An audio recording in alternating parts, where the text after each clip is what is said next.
Estelle, thank you so much for joining us and being willing to be our first person today.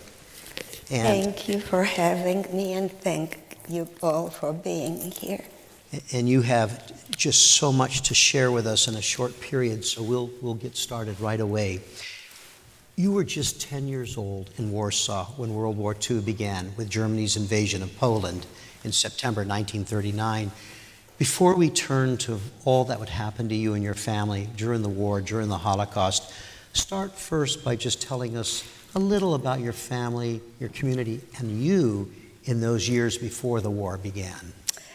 I was born in Warsaw, Poland. My parents were middle-class people. Warsaw glows in my selective memory in golden radiance of lilac trees against open blue skies, rich sounds of good neighbors, kindness, and trust and love. Mm-hmm. Estelle, from what I read in your book and from what you've told me, you were extremely close to your father. Tell us a little about him. My father was a very special person. I think every father is. He taught me steadiness. He taught me love. He taught me compassion. Mm-hmm. He taught me to that goodness always will be here. In fact, one of the favorite stories that he used to tell me was that there will always be among us, it's actually a Jewish folk tale, that there will be always among us 36 righteous people. They are called the Lamed Vav Tzadikim. They don't know who they are, and we don't know who they are. But they are always here among us to heal the world. And I believed him, and I still believe him. And the fact that there are 30, that they don't know who they are, it means that any one of us may be one of them. Estelle, your mother had fled Russia right. From violence and anti-Semitism there. Tell us about your mother. Well, the Jewish history is Jewish people experienced a lot of suffering, and persecution is like a pathology that is repeated. Social pathology like a flu that unfortunately flares up, and Jewish people were persecuted during the Inquisition. They were blamed for the bubonic plague, and my mother lived in Russia when she was a child, mm-hmm. and she was chased out of Russia and came to Poland. So for her, the persecution was a second experience. Only this time it was even more deadly than the previous ones. Still, Nazi Germany invaded Poland on September 1st, 1939. Your city, Warsaw, was attacked that very day. What do you remember of that first day and of the siege of Warsaw that followed? There was a great deal of apprehension and preparation because Poland was aware of the aggression of the Nazis. Yet, in fact, there were lots of alarm just in preparation so that we are ready to respond if the worst comes. Mm-hmm. But when the worst came, it was a serene day, and suddenly there was a tremendous explosion and another one, mm-hmm. and 2 or 3 bombs were dropped in Warsaw on several buildings. And then the planes took off just as quickly, and Poland was attacked without declaration of war. So we were caught at surprise. In this 1 second, my life changed from being a child to carrying the burdens of life. In that moment. In just one moment. Warsaw was under siege. It held out for a month following the German invasion of Poland. You wrote that after the German army marched into Warsaw, as you just said, immediately my life changed beyond imagination. Tell us some of those changes that happened instantly. Right. So the Nazi forces swept through Poland within 4 weeks. Only Warsaw held out for 4 weeks. For 4 weeks, bombs were raining on our heads.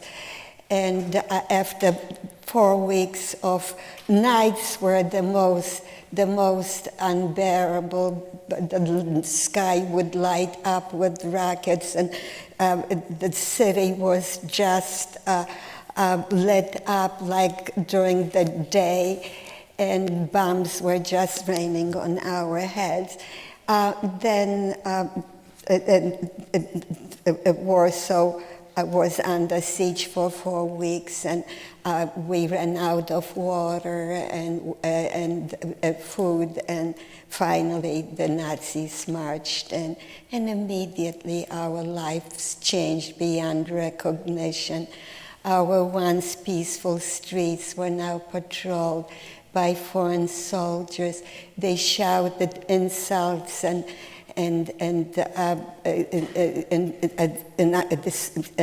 snapped whips in our homes and streets. They said the Jewish people were greedy, yet they walked into our homes and helped themselves to whatever they wanted to. They isolated us in a tiny ghetto and built a thick wall around us. They filled the ghetto with people from surrounding areas.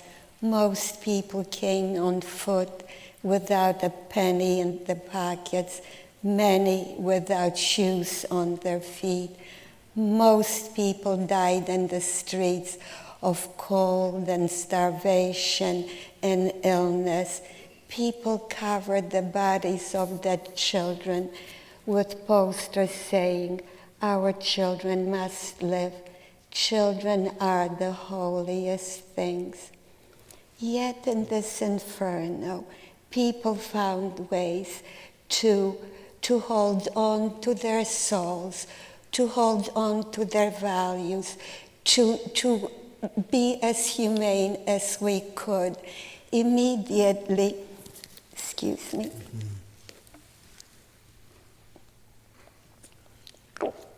Immediately, the Jewish community organized itself in a self-help center. Everyone who had a little bit more helped those who had less. To own a book was an act of defiance. It was a capital crime punishable with death. Yet all over the ghetto, there were libraries. My father had a stash of his favorite books by Yiddish writers, by Sholem Aleichem and Sholem Asch and Peretz. They were my favorite Yiddish authors. Nights, windows blinded with covers to keep our existence secret. In a small room illuminated by a carbide light. We had no electricity. My father would pull out his books and read to us and bring to life remote worlds. Guns hovering over our heads did not stop us from celebrating holidays. Pulled the window shades down and we celebrated. We even had theaters. Imagine theaters when there was no bread. There was a very remarkable author and historian in the ghetto. His name was Chaim Kaplan, and he said that it is strange that when we don't seem to need it at all, we need poetry more than we need bread. And it is true. The soul needs to be fed as the body does. I believe that our ability not to follow like sheep, our ability to think for ourselves, our ability to express ourselves is our godliness. And all over the ghetto, heroic, unemployed teachers met with children in cold rooms and taught them to hold on to their imaginations and trust in love. Estelle, you would, once the ghetto was created, which was very soon after the siege was over, you lived in the Warsaw Ghetto for 3 years. How did you manage to eat? How did you manage to get by in the circumstances you're describing? What were those conditions like for you? Well, strange, you know, if you cannot survive on what is allowable, you find ways of living by what is forbidden. So there was a black market. Children no older than 6 or 8 years old were very active in the black market. They would remove bricks under the wall and crawl through like little mice, and then go to the Christian side and buy onions and then crawl back. If they were caught, they were shot. The wall was stained with blood. But if they weren't caught, then the family would eat that night. But there were also big-time black marketeers, where the gate would open and some food was smuggled through. And of course, the Nazis and the guards would line their pockets with the money of the people who were struggling to survive, to see another sunrise. I was really taken with so many things that you wrote in your book and that you've told me. And you wrote in your book that, quote, children followed adult examples to resist barbaric laws. In our apartment complex, there was no child over 10 who did not have some public duty. Will you say more about that? Yes. Well, Warsaw was an ancient city and was very densely populated, so most people lived in apartment buildings. There was every apartment building had a kitchen, and there was a committee to take care of those who were the most needy. Children helped with collecting. We helped with stirring the pot for the hungry people. And we used to put on shows and collect money, and then the money went towards helping the needy ones and the sick ones and the people in the streets. We were fortunate that our street remained in the ghetto. If you had a roof over your head, if you had a home, you had everything. Without it, you had nothing. You were in the street. And the vast majority was in the street. As a matter of fact, we were allowed such a tiny area that on the average, there were like 10 people per room, and some were less, but on the average. So, yes, they made life very, very impossible. And of course, then it got even worse. The Nazis started deporting large numbers of Jews out of Warsaw to death in concentration camps in 1942. For a substantial period of time, your family was able to avoid being deported. How did your parents manage to prevent you from being taken and deported to the camps? So in July 1942, the month of my 13th birthday, things became even more gruesome. That was the beginning of the Warsaw Ghetto deportations. We had no inkling that the deportations meant death. As a result, many destitute people went voluntarily and unknowingly to Umschlagplatz, the deportation place where they were loaded onto freight trains and swept out of our lives. Many people hid. Now, where does one hide in an apartment building? We hid behind chairs, we hid under chairs, we hid in drawers, we hid in cupboards, we hid on the beds, between mattresses and box springs, anywhere that we could find a place to vanish from sight. My family, we hid in a secret room.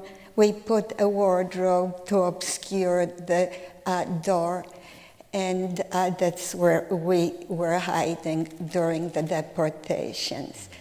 The deportations took place with 20th century know-how and Stone Age values.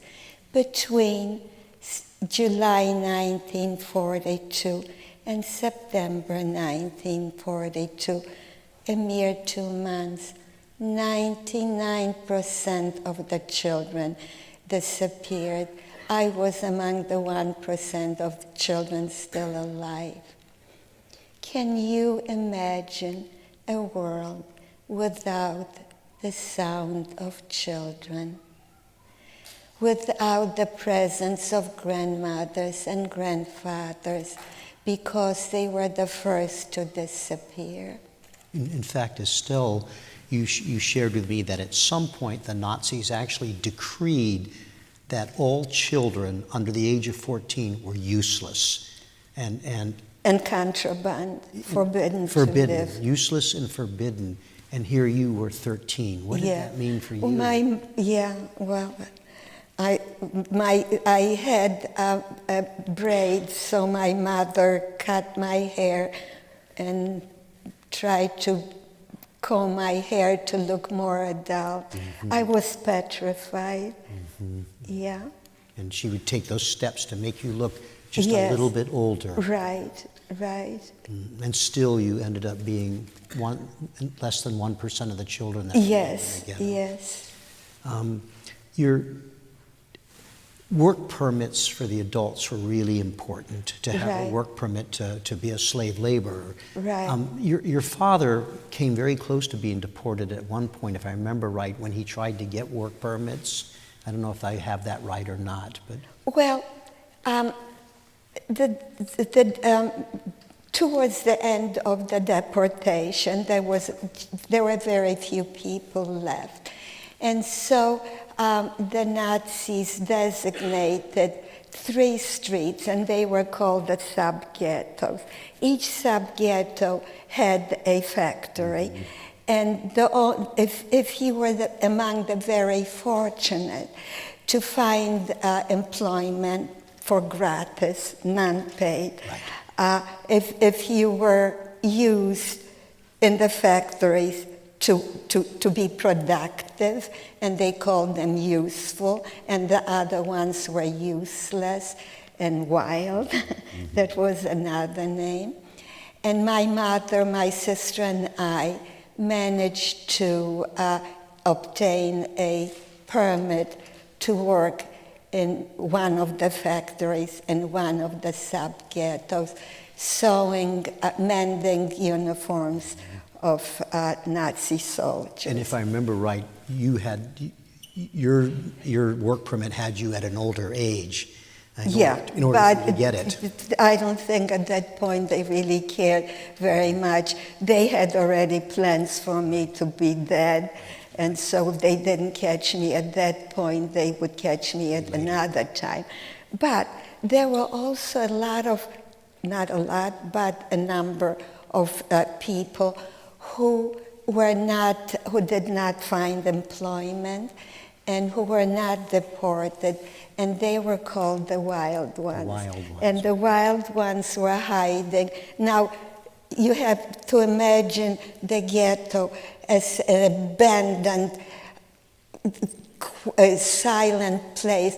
I remember sometimes going out of my apartment and walking down the courtyard and opening the gate and trying to hear. There was such silence.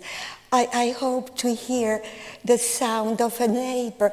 In our apartment building, a four-story apartment building that was actually like a complex of 4 blocks around the courtyard. We were the only family. The silence crawled at you. It was palpable. And so my father was among the wild ones. And the wild ones were making plans. And speaking of those plans, right. You were still in the ghetto when the remarkable uprising occurred, right. the Warsaw Uprising, and then, of course, the horrific obliteration of the ghetto that followed. Tell us what happened to you and your family during the uprising. Okay. So during the deportations, when the people were dashed away from us, we never heard from them. But a few people, maybe a handful, maybe as many as there are fingers on my hand, I don't know, a very small number, managed to come back under the cover of night to the ghetto, and they told us about the horrendous train rides to a place called Treblinka, where our people were guests. I cannot imagine how anyone who loves their wives, who loved their mothers, who loved their children, can do such horrendous things. This is the reason why I'm sharing my painful story. And I believe that this is the reason why you are here, because we have to be reminded that human beings are capable of horrendous cruelties. And in witnessing that, in hearing that, recognize the importance of love, the importance of brotherhood, the importance of that my humanity is your humanity, and your humanity is my humanity. So at that point, there was the remainder of the people organized themselves into armed resistance. As far as, if I remember correctly, there were only like 750 of them. My father was a member of the uprising too. So the people who, the fighters, began to build bunkers, and we moved from our second-floor apartment to the ground floor, and we also began to build a bunker in the basement. So there was a network of bunkers in various basements and various buildings. The freedom fighters also dug tunnels to connect for navigation, and a tunnel to be able to get to the Christian side and obtain arms from the Christian underground. Events erupted with Nazi columns entering Warsaw, columns of Nazi soldiers tanks and armored cars. The sky was black with bomber planes, and we had, of course, a secret trapdoor to our basement, which was the powder room floor. We lifted the trapdoor and we walked down into the dismal basement, pulled the trapdoor down. I felt banished. The ceiling pressed down on me. The damp walls closed me in. The flickering of the carbide light was our substitute for the sun. The ticking of the clock was our only connection with the outside world that gave us a clue when morning was rising and night was setting. And while we were in this isolation, fighting broke out, facing a 20th century army, armed from head to toe, facing armored trucks, facing tanks, facing bomber planes, was this band of freedom fighters, poorly fed, poorly clad, poorly armed, poorly trained. And they climbed out of the bunkers. Sewers were also very much used by the freedom fighters to get to navigate. And they crawled out into the streets, stepped on top of the rooftops in front of open windows, and they lobbed Molotov cocktails and whatever they had. You know, it is noteworthy that it took this band of freedom fighters longer to fight than it took for Poland or for France to capitulate at some point. Held out for a month during that time, of course, but the forces of the German army were so superior that it was going to end. What happened to you? At some point, a grenade was thrown into our bunker, and we couldn't hide anymore, and the barbarians were upon us. They pulled us out into the street, and they dragged us through the buildings were crumbling at our feet. Flames, bombs, incendiary bombs, and buildings and people in congealed blood. Flames, enormous tongues of flames were licking the sky and painting it in otherworldly colors of iridescence, towers of smoke. And I want you to know, we did not march like nameless people. We were not a swarm of people. We were people with names, with hopes, with wishes. Sometimes children ask me, how did I feel inside? And I tell them, no different than they, no different than my grandchildren. I too wanted to be able to take my friends and my family and the rising sun for granted as they did. They marched us to Umschlagplatz, a deportation station, loaded us onto freight trains. And from there, they took you to Majdanek. Majdanek. And that's where, of course, you lost your beloved father. I know there aren't words to describe here what it was like at Majdanek, and what happened to your father, but tell us what you can about that. Majdanek was enclosed by an electrified barbed wire fence. The electrified barbed wire fence was the end of my horizon. Within sight, there was the crematorium and the chimney and the stench of smoke. It is amazing how much suffering a human being can endure and remain human and remain compassionate and remain loving. Mm-hmm. And They marched us to the shower rooms, gave us soap. We knew what the shower rooms meant. We were sure that it was the end of us. But in fact, the water smelled of disinfectant, and we were sure that this was gas.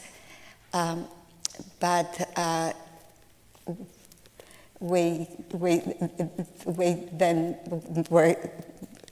weren't guests, obviously. And my father was guest in Majdanek, and of course men, women, and children were separated. There were hardly any children. I certainly did not pass as a child. The few children that were still in hiding and were rounded up were separated in a little isolation, and they yammered and cried. It was awful. And your father was separated from you almost immediately. Yes. Yeah. Tell us what happened to the photograph you had of your father. Oh, I had a photo. I wanted to hold on to something of my father. I think more afraid than of death was to be separated from my parents. And so I had a photograph of my father, and I hid it under the lining of my shoe. And a Nazi soldier stopped me, and he said, "You are hiding something." And I said, "No, I'm not hiding anything." And he said, "Yes, you must be hiding something. And if you give it to me, I won't shoot you." I thought, well, the photograph would be so meaningless to him. He had a face like my face. He looked as human as I did. Certainly he would understand that it's a treasure to me, but meaningless to him. So I pulled out the photograph, sure that I said, "This is my father's photograph, that's all I have," and he snatched it. It's easy to lose one, maybe not easy, but it's easy. It's important to remember that one can distance oneself so much from one's spirit, from one's soul, from one's humanity. Estelle, once you realized that you weren't going to be killed at that point, what were you forced to do? Because you're still in Majdanek. What were you forced to do? So we were kind of stored in the barracks because until there was room in the gas chamber for us, for our turn. So while we were waiting our turn to be gassed, they just made us work, useless work. We dug turf in one place, loaded onto wheelbarrows, planted it in another place. It was just sadistic. And that would be dug up and moved again back to another place. While you were at Majdanek, you shared with me that your sister Fredka had really started to give up and was actually pleading to be sent to the gas chambers. Will you say something about that? Well, I think that it was really very valiant of her, because she did not want to live in such degradation. And she said, "Okay, they are going to kill us, let them kill us." And my mother said, "Life is sacred. It is noble to fight to stay alive." And yeah. But I want to point out something else that I think I mentioned to you before. We were talking very briefly about how does one preserve one's soul, how does one survive with love and humanity and compassion, such cruelty. And in Majdanek, where there was really no hope, we composed songs and poems We didn't have pencils. It was not for history to remember. All we had was words and our indignity. I mentioned it to Bill before because to me that is extremely important. That, you know, my eyes were on the crematorium. There was a gibbet and a gallows in the middle of the assembly field in Majdanek. And yet we composed poetry. That was our way of holding on to our humanity. Our suffering made us more compassionate and we were very kind to one another. And I think that is important to remember, that your mind is always free, that nobody can reach your mind, not even Nazis. And that is our humanity, and that is our dignity. And while our eyes were on the gibbet and our minds were, we were remembering our humanity. We were remembering who we were. We knew that we were innocent. We knew that the people who were doing these horrendous things will have to live with it. And I think that was in a way, our escape, or maybe our holding on, maybe our steadiness. Yes, that there is goodness because we saw it once. And yes, there is goodness because we believe in it. And yes, there is humanity because it is in us. You would spend, I think, 3 months at Majdanek, and then you, your mother, and your sister were then sent to several slave labor camps after that, including the first of which was Skarzysko. Yes. Tell us about Skarzysko. So we worked in an ammunition factory. There's a slight distinction between an extermination camp and a slave labor camp. An extermination camp was a killing factory.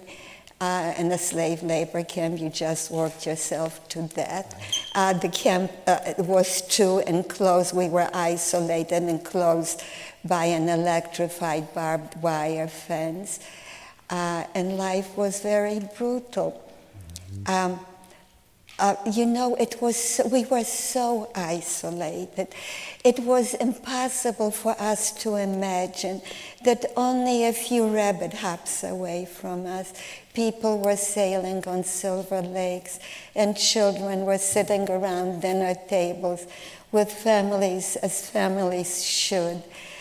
We had no idea if the Nazis were winning or the Allies were winning. We just didn't know. We were right.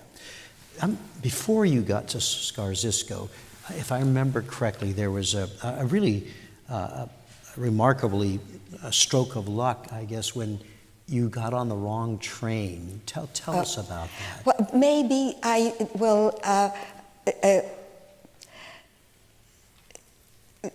Maybe I'll share about how my sister. My sister was beaten very badly by a Nazi, a woman, and this was overseer at Majdanek, right? in Majdanek. Yeah.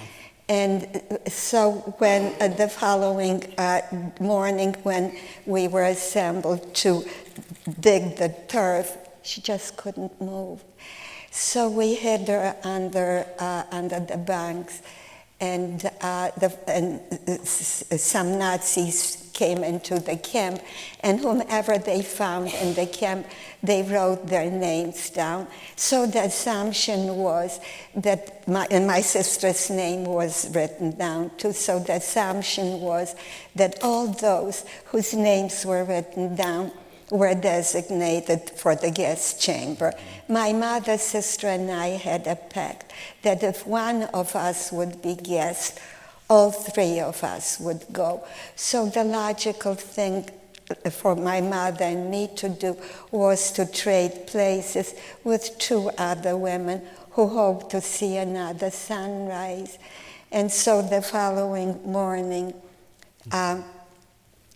my sister's, that was in Majdanek, my sister's name was called and she reported, and the two other women's names were called, and we reported, and we went with the group, absolutely sure that we're going to the guest chamber, but instead they loaded us onto trains, and we went to Skarzysko, where we worked in that ammunition factory. The ammunition factory. And it was at Skarzysko where the three of you, your mother, your sister, and you, were referred to by your fellow inmates there. You were referred to as the Three Monkeys, and that you considered making that the title of your first book. Why did they call you the Three Monkeys? Well, you have to recognize that we were covered by lice and mange, and we had scabs all over because lice itch and you scratch and the skin gets infected, and we had no medication. So we would pick lice of one another. And we were like, as far as I know, in Majdanek, my mother was the only mother in the entire camp, and we were the only family of three that I am aware of. So we were very fortunate, and so we clung together. So the only mother with children. With children, and we clung together and were picking lice, so they called us affectionately the Three Monkeys. Yeah. And the others looked out for you too, if I remember. We looked out for one another. There was a great deal of camaraderie, and yeah. And then finally, you were taken from Skarzysko to Czestochowa, and then you were liberated. Tell us. So then we were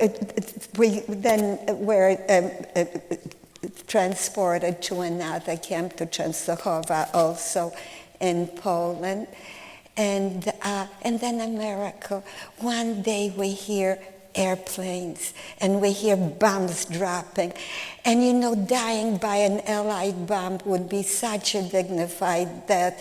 And when the bombing would cease, pause for a while, would say, no, keep on dropping the bomb. And we were liberated. Now, this was January 1945. That was from September 1939 till January 1945. We were liberated by the Russian army. And Poland is very cold, and the ground was covered with ice and snow, and all we wore was a loose kaftan, no underwear, no stockings, no scarves, wooden clogs, and we were shuffling out, and the camp was surrounded by a no man's land. And we shuffled out, and we were listening, and we heard soldiers, and we heard tanks, and we still couldn't trust. Maybe it's a ruse. We just couldn't believe. And we heard the Russian voices. So we rushed towards them like one rushes to Messiah. Oh, do you know how long we've been waiting for you? And they put up their hand and they said, sorry, we have a war to fight. And they did, because the war wasn't over till May. And they gave us a slab of bread, and they looked at the watches, and they said, make sure, that you find shelter before curfew. I don't know if I was more scared of being arrested for breaking curfew, being arrested again, or dying of cold and starvation. So we shuffled. But essentially they said, you're liberated, but you're on your own. We got to go. Yes. Yeah. And so in my book, much more has been written about the Holocaust and much less about liberation. So a large part of my book is about liberation, because while freedom is so, it has texture, it's palpable, we were free. But we didn't have a penny in our pockets. We didn't have a home to come back to. We were stateless. There was no state, no country to go to. There was still a great deal of anti-Semitism in Poland. And we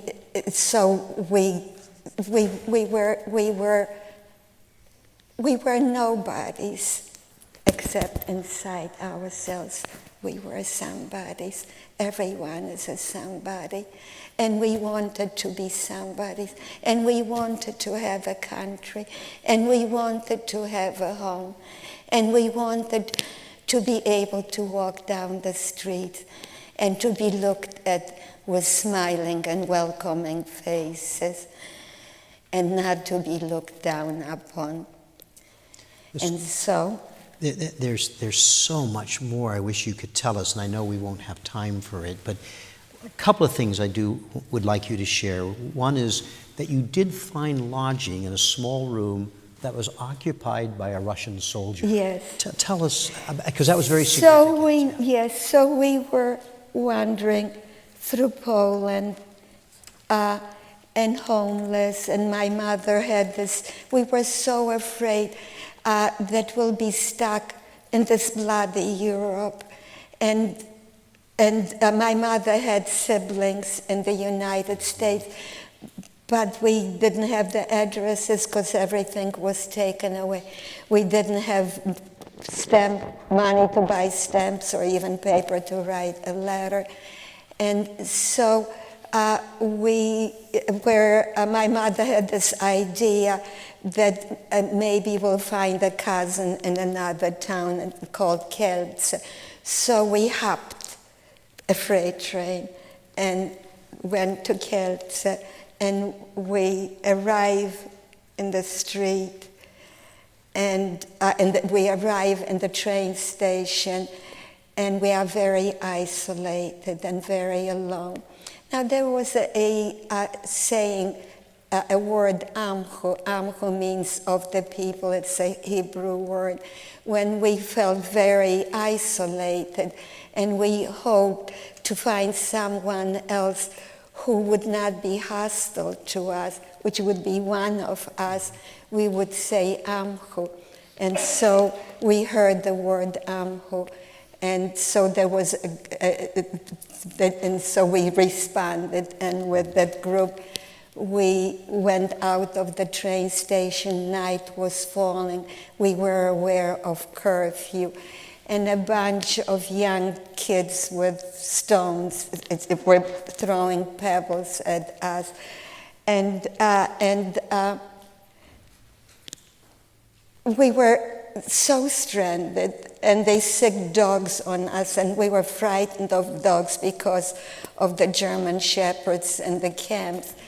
And we are frightened, and night is falling, and the stones are thrown at us. Down the street, a door opens, and a woman comes out dressed in black, looking blacker than the black of night. And she raises her hands. If anyone says, what can I do? It's not my fault, they did it. She raised her hands.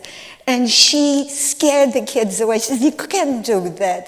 And she chased them away and shamed them and took us in. And then the following day, we found shelter with, there were a few Jewish Russian soldiers who opened, one of the soldiers was a tailor, and he in the room that he was repairing the uniforms, he opened it to the Jewish refugees So we had just a spot on the floor, and we felt that we were very fortunate. You felt safe. So we wandered. We wandered through Poland. We wandered through Czechoslovakia. We wandered into Western Germany in order to establish where the American forces were stationed, in hope to establish contact with my mother's family in the United States. And we finally came to the United States. My sister and I were still young.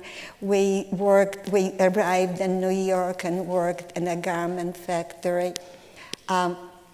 We were finishers and button sewers. Then I, with 3 years of formal education and some tutoring in the ghetto, and my sister with maybe 4 or 5 years of formal education. She became a professor of comparative literature, and she wrote a very important book. She collected poetry written during the ghettos in concentration camps in Yiddish and Polish, and translated it. My mother, my heroic, my poetic mother, who in front of the crematorium said to us, "The world has a conscience." We thought she was crazy. But she said to us, "You'll see, if we'll be lucky to survive, you'll see that the Nazis' children and their children's children for generations will be asking, where was your conscience?" And you know what? She was right. And I am so grateful for it. I think that understanding is essential. I feel that we are all left with the legacy to understand how could a country, such a literate, civilized country, follow such a crazy person.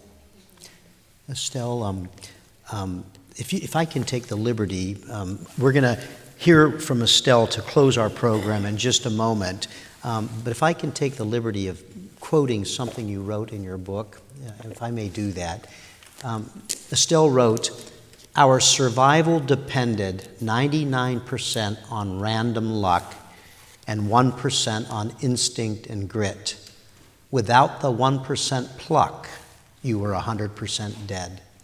Incredible. I want to thank all of you for being with us. Remind you that we'll have first-person programs each Wednesday and Thursday until August 9th.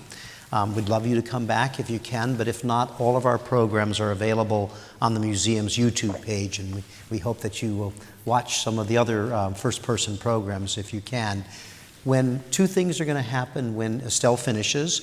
One is that our photographer Lolita is going to come up on the stage and take a photo of Estelle with you as the background. So we want you to stay put so that that makes a very nice photo for Estelle to have. And then when Estelle's finished, she's going to go head upstairs, and she's going to be available to sign copies of Transcending Darkness. And it's many of the things that we couldn't hear today are described just brilliantly in Estelle's book. It's our tradition at First Person that our first person has the last word. And so with that, I'm going to turn to Estelle to close today's program. I thank you also very much for being here. Speaking about my experiences is so very hard, and listening to the story, is very difficult too, because it generates such pain.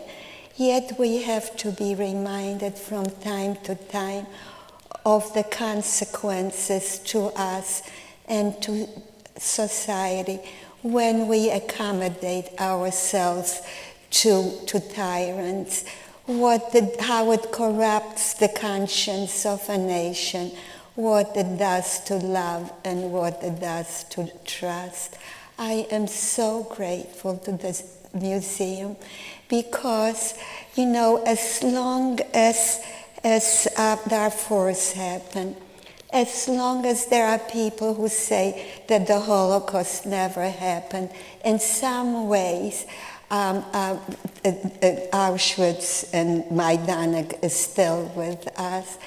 This museum is proof that history always remembers, and we must listen if civilization is to progress. Will we have time for questions? I don't think we will today. I think Okay. we're at the end of our time, but